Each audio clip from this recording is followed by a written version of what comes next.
My name is Angie Willoughby. I live in Port St. Lucie, Florida, beautiful sunny state of Florida. Yeah. And I am a chef, a mother, entrepreneur, a Gemini. I don't know Eh, what would my bio say. I am a Buddhist, There we go. and I believe in karma and universal kind of connection between all people. And yeah, so that's kind of me, like in a weird That little kind that of might that might be the best introduction ever. Like all encompassing, most of the time it's like, here, this is what I do and this is where I live and no, I that's think it. it's important to know all of No, that was a good flow of where I like mine it. I doesn't like get it. written down, so this is just all like off the dome. Yeah. I mean, it may be just that one piece that someone goes, all right, I'm in. She's a Gemini. Absolutely. Exactly. Let's listen. That's awesome. Awesome. So tell me where your story begins here, Angie. Um, I think as all stories begin, I tell people, um, everyone has their, superhero Marvel origin story, Yeah. right?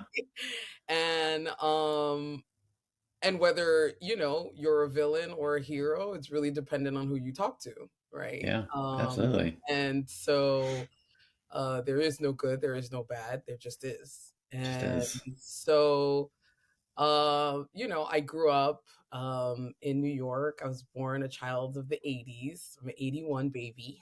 Ah. So, and my parents were very, very young when they had me. And, there was a lot of like kind of initially kind of early turmoil in the home.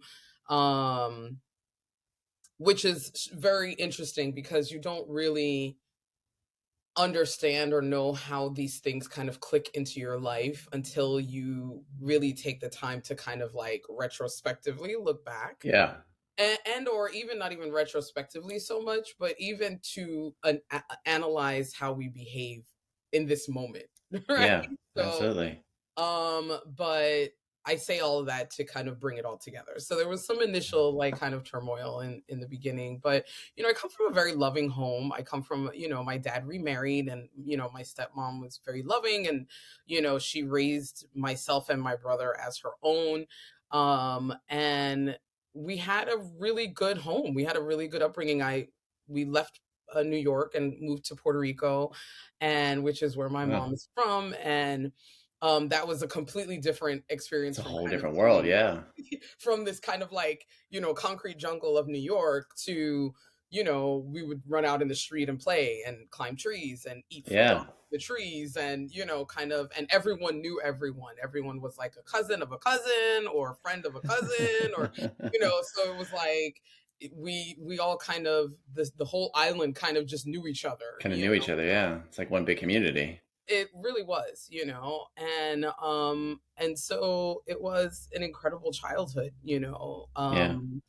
and one that I feel was not strife with any of the kind of like normal kind of childhood things. I was definitely one of those people that felt like, oh, I don't need to go to therapy. I'm fine. I was like, Yeah.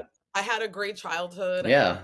parents who loved me. I had, we weren't the richest, but my You're parents comfortable. provided Yeah. for me and cared for me and loved me and had expectations of me. All of the kind of like All normal the stuff you kind of Yeah. expect from a childhood. And so be saying that, being one of those people who was like, Yeah. I'm good, um, it was really kind of astonishing to me when I went into therapy initially for a completely unrelated thing. I didn't, I mean, I knew that all through my kind of like a young adulthood into, my 20s, my mid 20s until I had Yeah. my son, I knew that I really struggled with depression. I really struggled with anxiety. Um, And I didn't it was kind of like just kind of a partner that I just kinda had there, and I didn't really necessarily know how to manage it or that I Yeah. should be managing it, you know? It was just something that was there, and I knew Yeah. it was there, and, kind of when it would come on, I kind of felt it, and I kinda knew, "Okay," but there wasn't any sort of thought of like, "Hey, there's something that I really should Need to be working address here. on Yeah. managing," right? To take Yeah. care of it. So, just kind of coming up and struggling with those things. Um, and then I had my son at 27, and my son is incredible, and he was actually born with special needs, so he has cerebral palsy.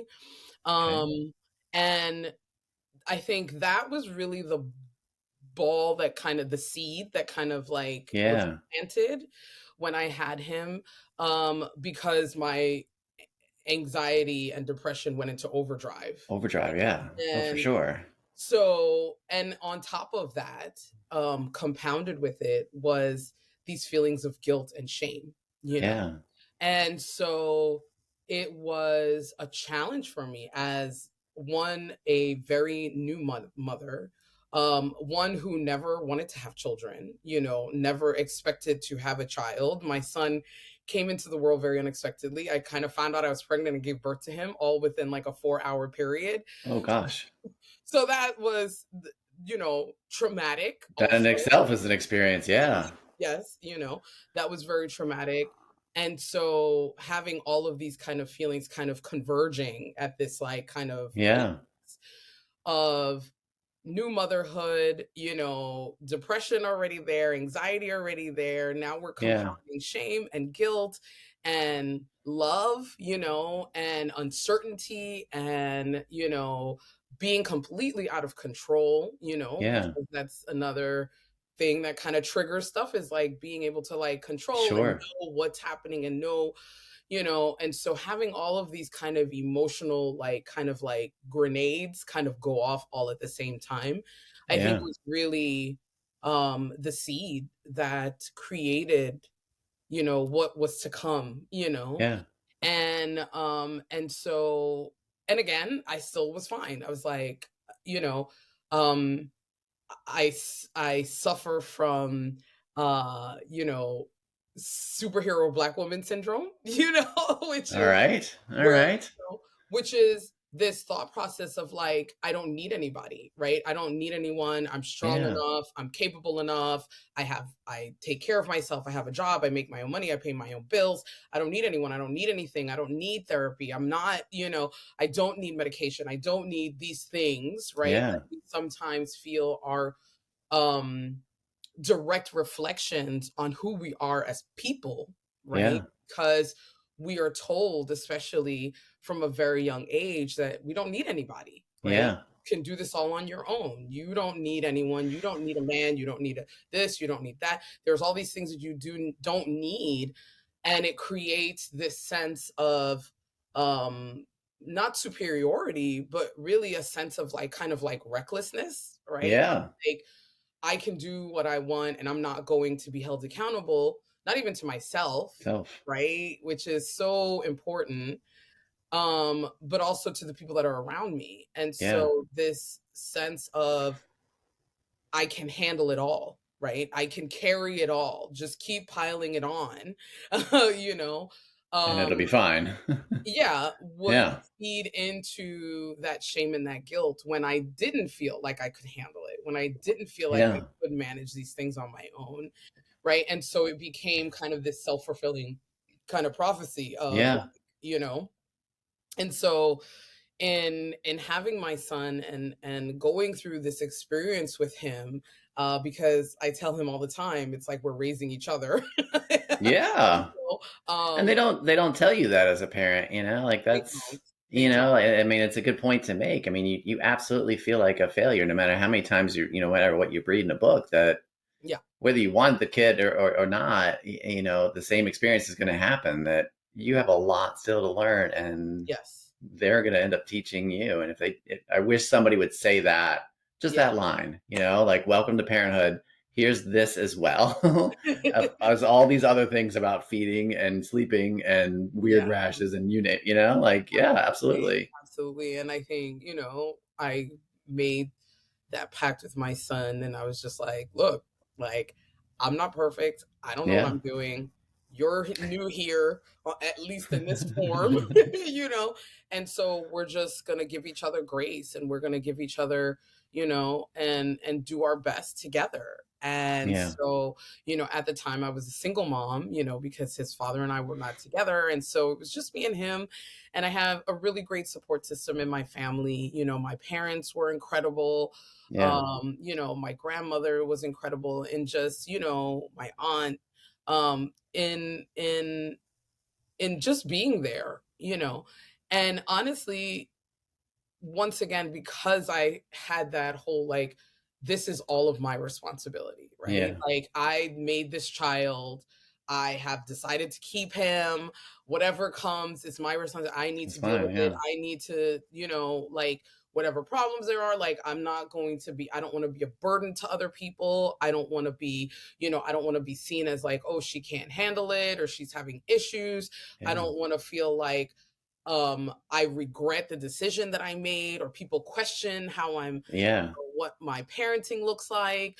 So there's all of these different things that are going on in my head that create these, like, not asking for help, right? Not Yeah. reaching out for help to say, this is a really hard situation for me, right? And so Yeah. a lot of that I suffered all by myself, and it made such a difficult situation even more difficult, right? Yeah.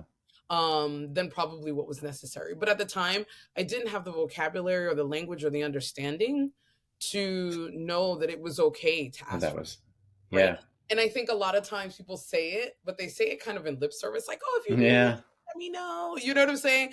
But one, if you don't know how to ask for help and you don't have the vocabulary to ask for that help, Yeah. and two, sometimes you really feel like, well, do they really mean that they're going to help me? Yeah. And so these fears and kind of perceptions kind of keep you from asking for the help that you could really need or want, or use at that moment, you know. And so, the first few years of my son's life was really, me just buckling down, and just feeling like if I just did this more, or if I just did that more, or if I just avoided this or didn't, like, this would help. This would be the thing, Um, but it didn't help. It didn't help. It helped to manage it a little better, right? I became a little bit more aware of the triggers and the things that caused me to have depressive episodes. I learned, what were those things that triggered that anxiety Yeah. in Yeah. me. Yeah. So I was kind of managing this thing, right? But not really trying to understand where did it come from and why. And to really, I don't want to say cure it, because I don't really feel like I'm cured. I mean, I still have those Yeah. moments. I still have all of those things, right? But to have a And better understanding of why I do the things that I do, why yeah. do I make the choices that I make? How do I ask for help when I need it? How to be clear and verbalize and have the vocabulary to Yeah. speak to the people that are in my life about what I'm going What you're through. going through. Yeah. So all of those things were super important, right? But at the time, I didn't really understand or know that. And I Yeah. didn't have the tools to kind of like figure that out. And so I met my wife in 2000. Oh boy, she's gonna kill me. I was, I was watching your eyes. I'm like, oh man, like 2013. I met my wife in 2013. Thank you, honey. Um, and right there too. Oh gosh. 2013. I love Um, it. I love that we have a very transparent and, trust-filled I relationship. mean, it happens, you know, I It's mean, like I'm bad with math, and she knows this. So I met her in 2013, and at that time, I was really on this journey of really, really trying to live my life more authentically, live yeah, my life much more transparently. I had gone through that beginning stages of motherhood where you're like listening to every person and everything and every piece of advice, and Yeah. and I had really gotten it to a good place where I was kind of doing things on my own terms, Yeah. and was understanding that my motherhood journey was going to look very different than everyone else's, Yeah. and that was totally fine. And that's And absolutely, I was going to say, that's absolutely fine. absolutely fine, They will not tell you that anywhere, but that is absolutely it fine. is absolutely fine, and my son was happy, creative, bright, Yeah. sweet, caring young boy, and that to me was the proof in the pudding, Yeah. and so I was really doing things on my own terms, and I was kind of just wanting to live more authentically, wanting Yeah. to live more transparently, embracing those flaws, embracing that, you know, I don't know everything and I can't do everything. Yeah. And to be honest, I don't want to do everything. Like I just, if I'm No. being 100%, like it's great. I love being Yeah. an independent woman. I love that I can do all of these things on my own, that I can if I needed to. But at the end of the day, do we really want to? No. And Yeah. that's a question that I think sometimes we forget to ask ourselves. Absolutely. It's like, what do you want? You know what I'm saying? Do you actually want to do everything? And if you Yeah. don't, then it's okay to say, you know what? I really don't want to Listen. do this. Yeah.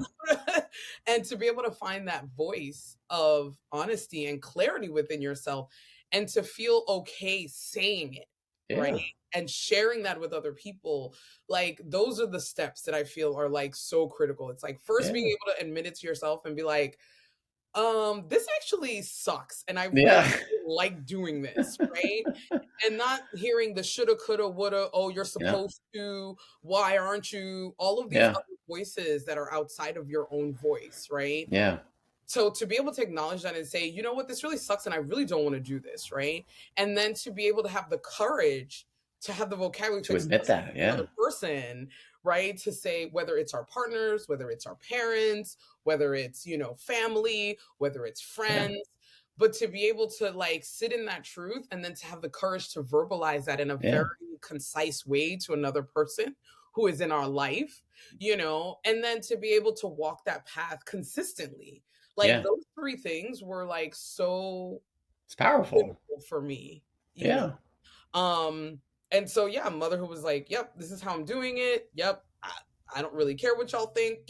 Like, this is what Yeah. this is what I'm doing, and so I was in this space of, like, really wanting to be so much more transparent and so much more authentic and really relishing in the freedom of that, the Yeah. freedom of finally kind of, like, starting to let go of those things that I had been carrying around and thinking that I Yeah. needed to do or should have been or could have been or supposed to be, letting go of those things and really like allowing myself to be honest with myself about what it was that I really wanted and Right on. who Yeah. I wanted to be, the type of person that I wanted to be as a mother, as a partner, as a whatever. Yeah. And so I'm going back to meeting my wife in 2013. 13. um, I think once again, this was an undertaking that was very new to me. I did not ever really, I wasn't ever one of those people that were like, yeah, I want to get married and I want to have 3.5 kids and a dog. And like, that was never It's what never part of the plan. my life's kind of Yeah. aspirations were. I wasn't one of those people that was like, oh my God, I can't wait to get married. Like, I can't Yeah. wait to have kids. Like, that wasn't my thing. It just really never was. Yeah. And so when I met her and really we began this journey of our relationship together, there were so many things that came up that I had to really reconcile and understand, like, this like, now I understood why I never wanted to be in a relationship. It is hard. It is. It It is is. really hard. It is the most challenging thing besides motherhood, I think, Yeah. that I had to really undertake. And once again, it was about what do you want, right? Yeah. What do you want? Do you want to be in this relationship or do you not? And if that was the case, if you did not want to be in this relationship, then it's about how do I verbalize Yeah. honestly and What does that concisely mean? to another Yeah. person, right? And so, after having 5 months of kinda trying to push her away, like, "Okay, go away," like, "We're friends, we're good," like, "I don't want anything else, I'm not even sure if I want this," like, having to go through that process with another person was challenging and difficult. Yeah. That's why a lot of times people just avoid having these conversations, Right. avoid having those hard truths of like, "Hey, I'm being honest, I don't really know if I wanna be in this relationship anymore." Yeah. You know what I'm saying? Like, I don't really even know if I wanna do this. So I need some time, I need some space, I need some, latitude, some autonomy, but we kind of jump headfirst into things. And then Yeah. once we kind of see it's not working, then all of a sudden we don't know how to verbalize that. We don't want to hurt the Yeah. other person's feelings. We don't want them to be upset at us or whatever it is that we're gaining from that relationship. We're not willing to part with Yeah. whatever it is. And so in that journey of me being so much more transparent and authentic, I was like, I have to be honest. I can't, like Yeah.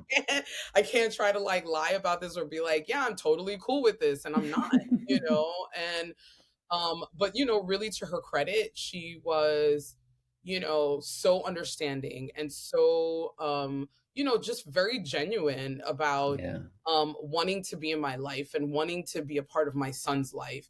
And over those few months of me kind of just like, I need to just figure this out. I don't Yeah. know if this is what I want. We were able to build such a solid friendship. And that was such an incredible like after effect or Yeah. side effect or collateral effect, whatever it is, of those 5 months of me being like brutally honest with her. Honest. Yeah. And just and sometimes knowing that I hurt her feelings and sometimes knowing that what I'm gonna say, it's you're not gonna like it or you're not gonna agree with it. But over that time frame of really cultivating this really genuine care for one another and this really genuine friendship, that really created such a solid foundation for when I was ready. Yeah. And I was like, Yeah. you know what, I'm ready to, transition this friendship Yeah. more. And so it became like literally the most beautiful relationship I've ever had. And Sure. it was based on, yes, that difficulty, right? Being Where we authentic had though. to go Yeah. through, but it was based on that honesty and it was based on like, yeah, this is someone that I want to be very genuine and transparent and honest with. And so in that, once we kind of got together and we, moved in together and life is kind of lifing and we're growing and things like that.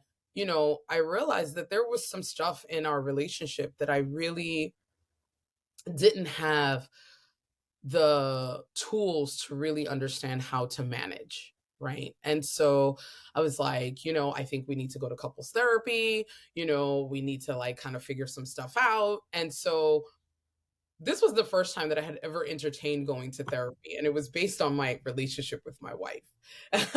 Up until that point, I Okay. knew that I had had some mental stuff. I knew that I had things that were going on, Yeah. but I had never, ever uttered to myself that word therapy. Those words. Exactly. Yeah. Yeah, like I had never. And so once again, it was these exterior situations, just very much like motherhood when I had my son, where Yeah. all of these things were kind of converging. And so, in our relationship, we were at a point where it was really kind of a big crossroads for us. And I was like, we need to figure this out. Like, Yeah. and so therapy became something that was on the table. Yeah. And so I had found an incredible therapist and we started, I think we had like one couples session and and immediately after that session I realized I need therapy. Like Okay. myself, I need therapy. And it was not only super terrifying because just as being a Black woman in America and Yeah. dealing with the things that we deal with, we, we know, oh, we have that crazy uncle that's whatever. We have that alcoholic aunt that, whenever she's at family gatherings, she gets messy.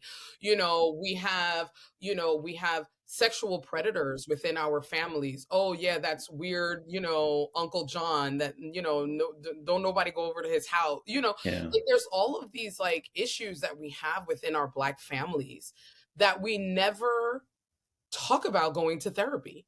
We Yeah. never talk about the mental illnesses that are within our own communities Yeah. we are dealing with.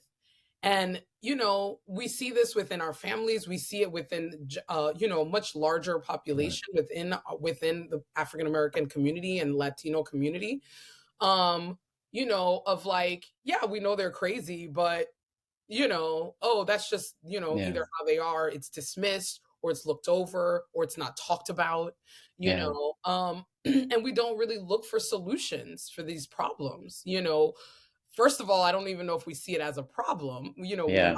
might, but it's about seeing it as a problem. And that's, where my story really converges into the general population of like, yeah, it was there, but I just didn't know how to talk about it. I didn't know that there were Yeah. solutions and tools of me being able to really better control and manage my mental state, because it's just not talked about. It's not Yeah. seen. It's seen as bougie, or it's seen as, oh, that's what white people do, or it's seen as too expensive, or it's seen as, oh, if I go to a therapist, that means that I'm crazy and I don't know how to manage myself. Yeah. We have all of these assumptions around, getting help and asking for help and honestly demanding it, right? In a way, Yeah. because, we're all dealing with stuff, right? We're all Something, dealing right? with something, but it's about demanding and knowing our worth and knowing like, no, Yeah. I don't want to live with that aunt who's an alcoholic, right? Yeah. Let's get her some help, right? What went on? What happened to her, right?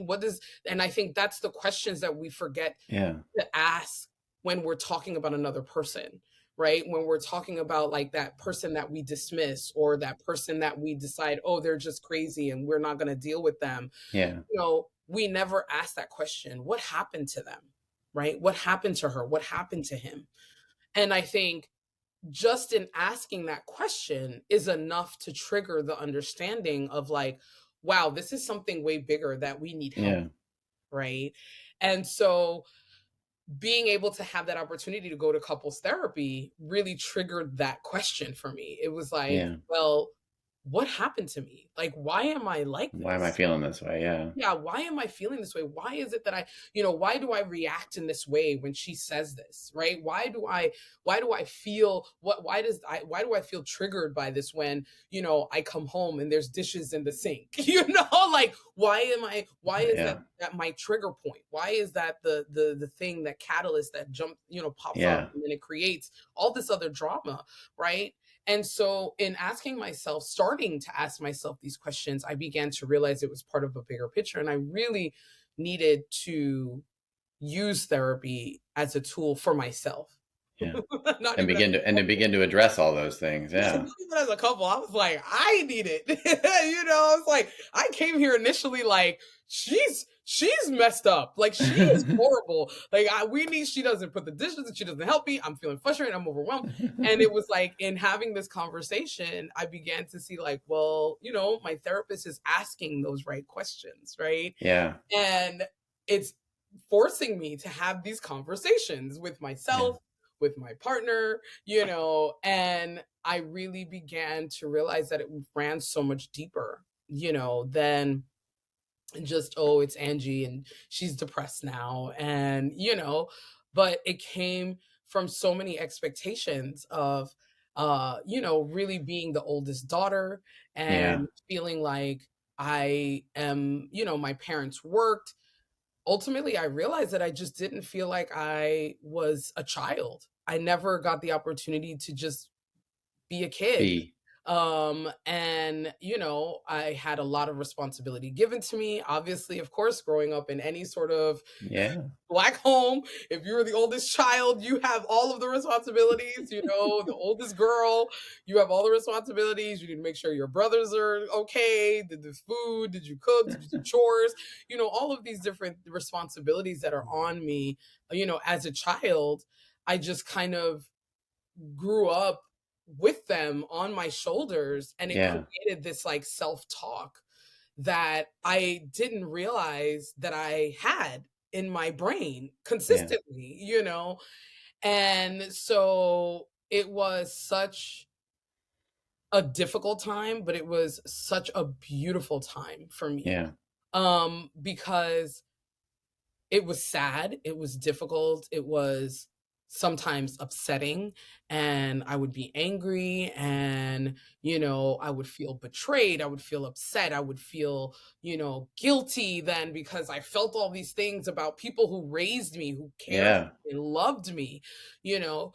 Um, and so there was just all of these emotions, and in having therapy and understanding that I wanted to be as open as possible, and I wanted to be as vulnerable as possible and to see things from a different perspective than what I was probably initially seeing it as. Yeah. I started to incorporate cannabis into my therapy sessions.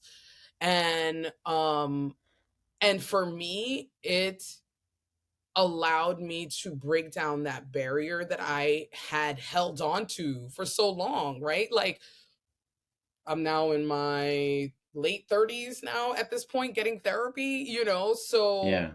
there's a significant amount of like armor and a significant amount Yeah. like walls that have been built up to protect myself Yeah. walking through life as I am, who I am, right? Yeah. And I also understood that those walls and that armor and that barrier would also hinder my healing, Yeah. you know? Absolutely. And so I was like, I have taken 30 some odd years to build up this armor, and I literally have 1 hour sessions twice a Yeah. week. I said, I have a lot of shit to unpack, Yeah. I have a lot of stuff that I need to get through. And so I began mindfully incorporating cannabis in that way to be able to allow myself to really make the most of my sessions, to Yeah. really capitalize on that very short amount of time, which I completely understood. My therapist was very transparent. She was like, yeah, we're here for an hour, but she's like, you live your life the rest of the 23 Yeah. hours that you have, and like, how do you want to manage that? How do you want to deal with that? And I knew that that 1 hour with her wasn't going to like freaking heal me, Yeah. It's never right? going to be enough, right? But it was gonna be those other 23 hours, Yeah. right? And so being able to capitalize on that hour that I was with her to really, break down those walls and break down those barriers that I had built up of being so like full of shame and so full of guilt and like, what am I doing? And I'm a horrible person. And am I a good mom? Am I a good wife? It had me questioning everything, but to kind of shut down that negative self-talk and Yeah. allow for that exchange with her for me to get a deeper understanding of what it Yeah. was that she was trying to impart on me, right? And then how to then incorporate that into the other 23 hours that is Yeah. within that day, right? And so for me, that combination was like really, really crucial and instrumental because my wife and I, and myself, really honestly, it came down to myself. I was in this like critical crossroads, and I knew like either we're going to go left or we're going to go right. And it's, I have to be okay with dealing with either Either direction. Yeah. scenario, but I have to make a decision. Like, I can't Yeah. just stay there at that fork in the Yeah. road. I can't. That's not an option. And so being able to make those changes and do those things that I needed to do to really, kind of bring up once again, what things that are not talked about, things that are not brought to Yeah. light can never be changed. So to bring up all of these things that I was feeling, good, bad, everything in between, to really be able to address it and talk about it. And then to allow myself to hear my partner in a different way. So when we did Yeah. couples therapy together, to not bring that defensiveness to it, to not bring this like, well, she's attacking me and I'm right and she's wrong. All of these things that get in the way of forward moving progress, at least in Yeah. my mind, it felt like. I didn't want to have to deal with those things. I didn't Yeah. want to have to combat that in addition to In having to addition, like yeah. implement all of these things that I wanted to change. And so, in that sense, cannabis became a really critical tool in my toolbox. Yeah. It wasn't the only tool, but it was one of the It tools that was I one could, of them, yeah. you know, and we saw so much forward progress in our therapy sessions. We went from, meeting like 3 times, because it would be her and then me and then us together, to we were meeting once a week as a couple to like kind of like just check in. It came from like that critical mass point, where we were having to meet all the All the time time. to slowly progressing into a very healthy, kind of more of a check-in, Yeah. where are we at, kind of a status report, because I think it's important to check in. We can't just, once again, anything that you leave alone is going to be Yeah. prone to deterioration Yeah. and, bad maintenance. So it's Yeah. the same exact thing, your car, even though it sits there, Yeah. still got to change the You still oil, have you to. got to change the tires, It's life, and life still happens, right? life is happening, and so it was such an incredible, meaningful, thoughtful, devastating, growth, kind of emancipation. Yeah. That's the only thing I call it. It's like it It's a was good like way of putting it, really, though. because you're scared but you're excited and you're terrified and you're angry because you're being emancipated from this thing, but Yeah. it's like, well, where do we go from here? So there's uncertainty. It was everything. I think emancipation is an incredible word. I will use No, that. I that was a beautiful use of it, really, right? I felt emancipated, and so, and really the both of us really trying to move forward and understand like how therapy and how cannabis and how, you know, creating systems and date nights and rituals and routines and, you know, our individual spiritual faiths, like how all of these things play a tool in really Yeah. helping us to maintain our mental health, right? Yeah.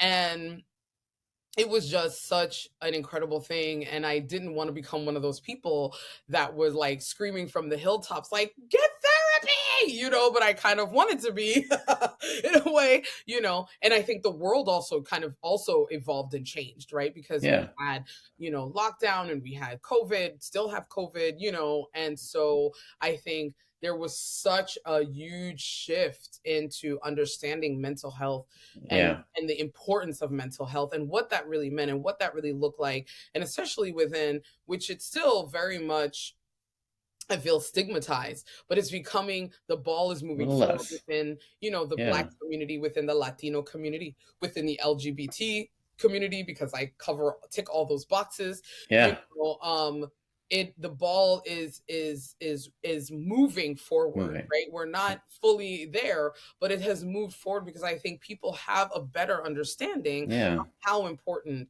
maintaining and taking care of and checking in with your mental health, because Really like you is. said, life is happening, right? Yeah. And I never ever feel like I'm going to be cured.